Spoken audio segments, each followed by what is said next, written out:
Yes, kuna moja ya video ambayo imesambaa katika mitandao ya kijamii ikimonyesha mwanadada Nandy lakini pia Billnass.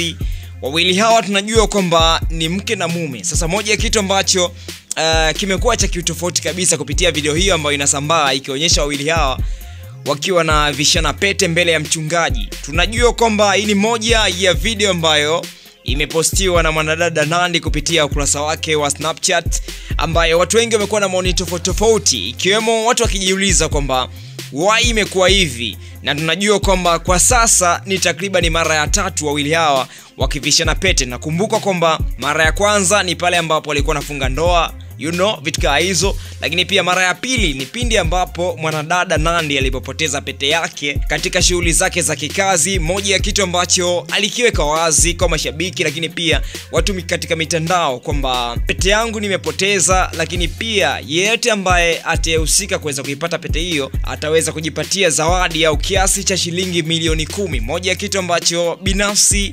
hakikufanikiwa, na pindi ambapo wawili hao waliamua pia kuweza kuvishana pete katika fukwe za bahari. Waandishi wa habari, watu tofauti walihudhuria katika tukio hilo.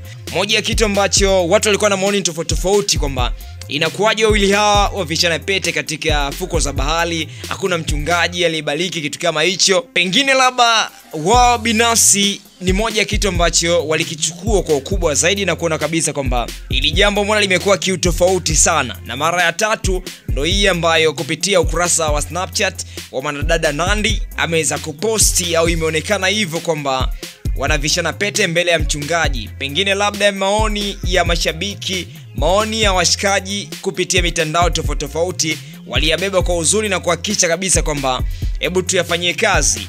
Au pia kutokana na kitu kama hicho waliona kwamba kwa sasa hatuna budi kuweza kuleta mbele ya mchungaji, mbele ya kanisa, ili tuweze kufanya kitu kama hicho, kwa sababu ni moja ya kitu ambacho ni cha baraka zaidi na kitu ambacho ni kizuri. Tunajua kwamba jambo linakuwa ni zuri kama umeoa au kuolewa uwe na pete, ionyeshe kabisa kwamba kiashiria kwamba bibie mshikaji yupo katika ndoa, pete ile pale inaonekana, vitu kama hivyo. Sasa mshikaji wetu, maoni yako ni yapi? Drop comment yako kupitia hapo chini. Lakini pia tukwambia mshikaji, hebu fanya kusubscribe, lakini pia gonga alama ya kengele, bila kusahau kushare, kulike na vitu kama hizo. Masai TV tuna mambo mengi sana ambayo ni mazuri ya kuweza kushare nawe mshikaji wetu ambaye upo nasi siku zote unazidi kuweza kutufuatilia.